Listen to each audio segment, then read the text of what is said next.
Hi friends, welcome back to my channel. ఈరోజు మనము pool gobi తోటి బుర్జీ చేయబోతున్నాము. బుర్జీ అనగానే ఎగ్ ఉంటుందని అనుకుంటున్నారా? కానే కాదు, ఇది ప్యూర్ వెజ్. ఫూల్ గోబీ తోటి మాత్రమే మనం బుర్జీ చేస్తున్నాము. మరి అది ఎలానో ఇప్పుడు చూద్దాము. ముందుగా గోబీ కొనేటప్పుడు గోబీ ఫ్రెష్గా ఉన్నది చూసి తీసుకోవాలి.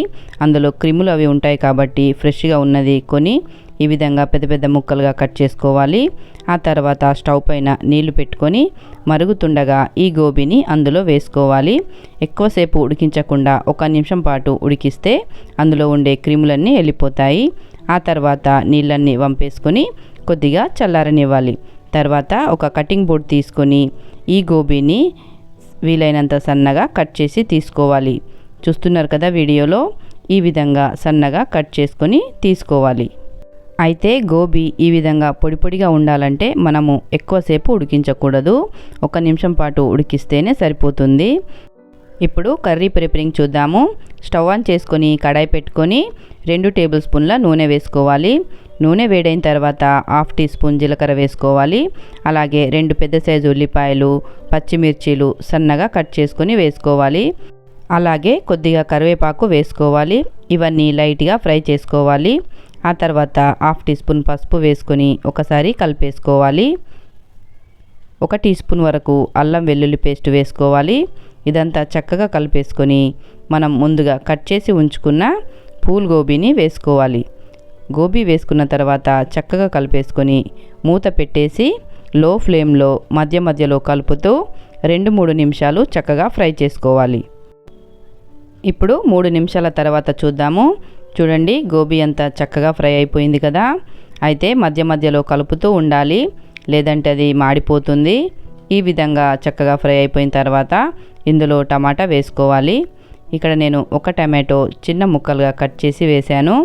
టమాటో ఎక్కువ తక్కువ చేసుకోవచ్చు, లేదంటే టమాటా వేయకపోయినా పర్వాలేదు. ఇప్పుడు ఇందులో 1/2 టీ స్పూన్ వరకు కారం వేసుకోవాలి. ఉప్పు తగినంత 1/2 టీ స్పూన్ ధనియాల పొడి, అలాగే 1/4 టీ స్పూన్ జీలకర్ర పొడి, 1/4 టీ స్పూన్ గరం మసాలా, కొద్దిగా కసూరి మేతి వేసుకోవాలి. ఇవన్నీ వేసుకొని ఒకసారి చక్కగా కలిపేసుకొని మళ్ళీ మూత పెట్టేసి ఒక 2 నిమిషాలు లో ఫ్లేమ్లో ఉడికించుకోవాలి. అయితే ఈ కర్రీలో నీళ్లు మాత్రం వేయకూడదు. టమాటో వేసుకుంటాం కదా, అందులోంచి వచ్చే నీళ్ళతోటే ఈ కర్రీ చక్కగా ఉడికిపోతుంది. అందుకని నీళ్లు వేయకుండానే ఈ కర్రీని చేసుకోవాలి. అప్పుడైతేనే మనకి కర్రీ టేస్ట్ అన్నది చాలా బాగుంటుంది. 2 నిమిషాల తర్వాత చూస్తే కర్రీ చక్కగా ఉడికిపోయింది. టొమాటో కూడా చక్కగా మెత్తబడిపోయింది కదా. ఇప్పుడు ఫైనల్గా కొత్తిమీర వేసేసి చక్కగా కలిపేసుకొని స్టవ్ ఆఫ్ చేసుకోవాలి. ఇక ఇంతే, మన బుర్జీ రెడీ అయిపోయింది. ఎంతో ఈజీగా టేస్టీగా ఫూల్ గోబీతోటి ఇలా బుర్జీ చేయండి, చాలా బాగుంటుంది. అయితే ఈరోజు ఈ కర్రీకి కాంబినేషన్గా నేనైతే చపాతీ చేస్తున్నాను. చపాతీ, అన్నం దేనిలోకైనా సరే ఈ కర్రీ చాలా బాగుంటుంది. మీరు వీలైతే చపాతీ లేదా అన్నంతోటైనా తీసుకోవచ్చు. ఎలా తీసుకున్నా కూడా ఈ కర్రీ చాలా బాగుంటుంది. ఇక మన చపాతీలు అయితే ఫటాఫట్ రెడీ అయిపోయాయి.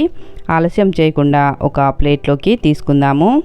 మరి పిల్లలకి ఎప్పుడు ఒకేలాగా ఈ ఫూల్ గోబీ కర్రీని చేసిస్తే వాళ్ళు తినరు కాబట్టి ఈ విధంగా ఫూల్ గోబీతోటి బుర్జీని చేయండి. వాళ్ళు 1 రొట్టె తినే దగ్గర 2 రొట్టెలు తినేస్తారు, అంత బాగుంటుంది. అలాగే ఈ విధంగా ఉల్లిపాయలు, లెమన్ వేసుకుంటే టేస్ట్ అయితే అదిరిపోతుంది. మరి ఆలస్యం చేయకుండా మీ ఇంట్లో కూడా మీ పిల్లలకి ఈ విధంగా చేసి పెట్టండి, చాలా బాగుంటుంది. మరి ఈ రెసిపీ మీకు నచ్చినట్టయితే తప్పకుండా లైక్ చేయండి. అలాగే మీ ఫ్రెండ్స్కి, రిలేటివ్స్కి షేర్ చేయండి.